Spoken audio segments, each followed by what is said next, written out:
You know, it's like a family gathering for me here. It's like I haven't seen some of you for a little while, so I think it's like when your family gets together, make sure you document it.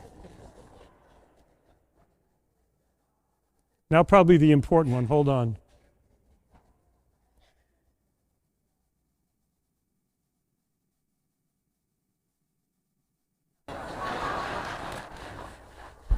You can check it on Facebook later. Happy Easter. You know, it's such a joy to celebrate this particular feast. And the reason for that is because, let's face it, some of us need joy. I don't think there's anybody here that would disagree with that. But for just a moment right now, what I'd like you to do is to take all of the burden that you've carried these last few weeks, all of the burden and the things that have weighed you down, all of the thoughts, all of the concerns, all of the problems, all of the stuff of life that seems to have just gotten in the way of your joy. And what I'd like you to do right now is to just take it and place it in the tomb of Jesus. You know, it's been a very interesting week. Every year when we celebrate Holy Week, there's a side to me that gets like really down at one point. Because, you know, like last Sunday, we celebrated the Last Supper and the crucifixion of Jesus, and it seemed to, for all intents and purposes, be the end. It was over. It was done. Evil had won. They put the Lord and Savior to death. The one that we'd put all our hopes in, they put him to death. He had been doing such great things, so many miracles. He had been reaching out and touching the lives of so many people, changing things, doing all of these wonderful things. And then all of a sudden, it was just all over. Now, if you think sometimes you've had a bad week, think about the week Jesus had that week. Or think about the disciples themselves, these individuals who had given up everything to follow Jesus. They had placed their entire hope, their entire existence on him. They had wanted him to be their all. And then all of a sudden, boom, it was done. And where do we find them? Hiding. They went into hiding. They abandoned Jesus. They ran away. And then all of a sudden, something strange happens. Every year on Holy Saturday, I have that pause in my life, that silence, that deafening silence that comes on Holy Saturday. That silence that just the whole world all of a sudden drops into this quiet and waits. Now, could you imagine Peter and John just sitting in that locked room where they were, and all of a sudden, in bursts Mary, and she goes, "They've taken him away." Now, what would be the emotions you'd be experiencing in that moment? Maybe a little anxiousness, a little anxiety, maybe a little bit of anger because, hey, this isn't right. And so what do? You rush to the tomb and you look in. And he's not there. You know why? Because Jesus is risen.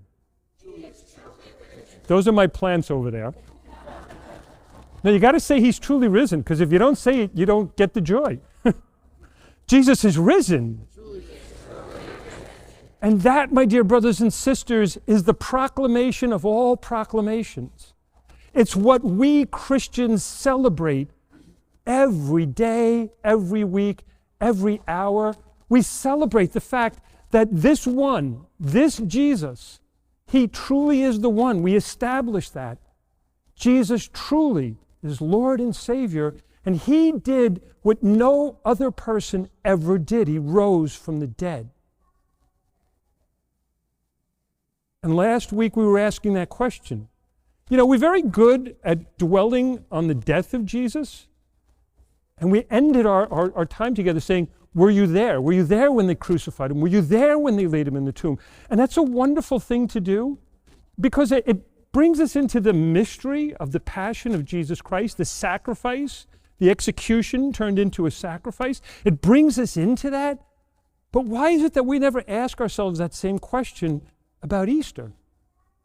Were you there when Peter and John went into that tomb, peered in, and only saw the cloths on the floor, and their Lord and Savior was no longer there?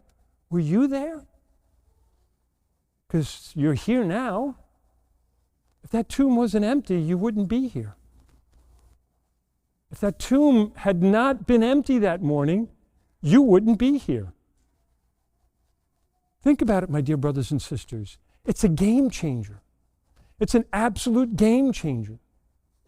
If any of you at all have ever experienced illness, if any of you at all have ever experienced the brokenness of human nature, if any of you have ever experienced the sin and the hurt and the anguish and maybe even the death of a loved one, Jesus just changed all of that.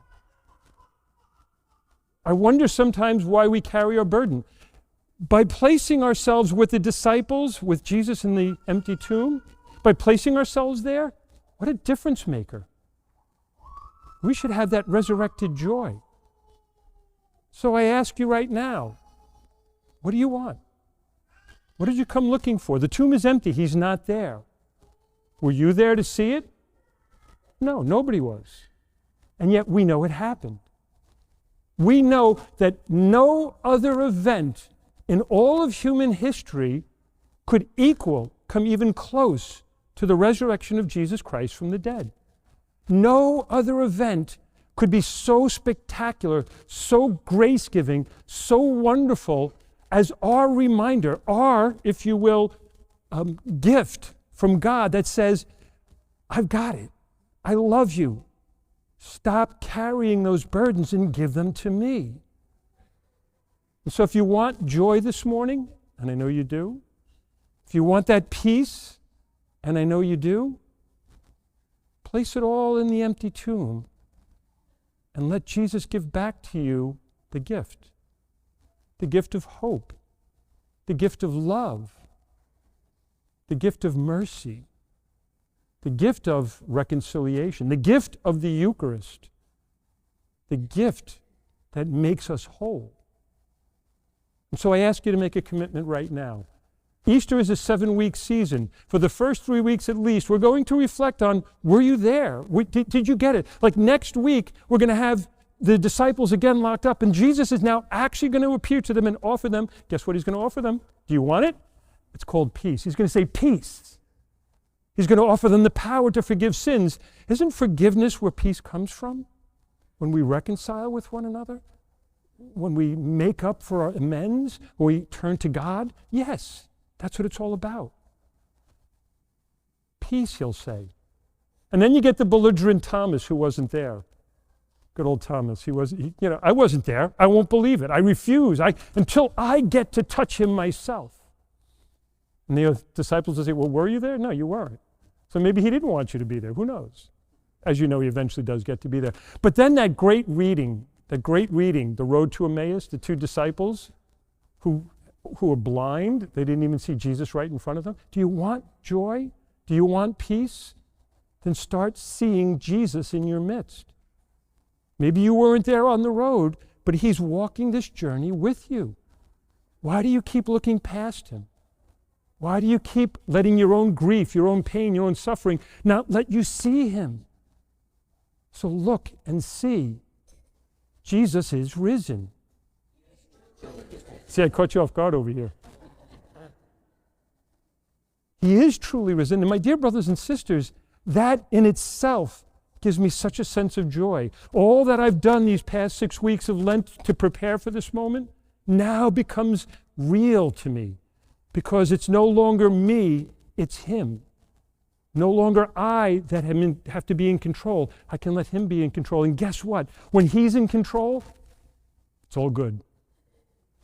And so let it all be good, my dear brothers and sisters.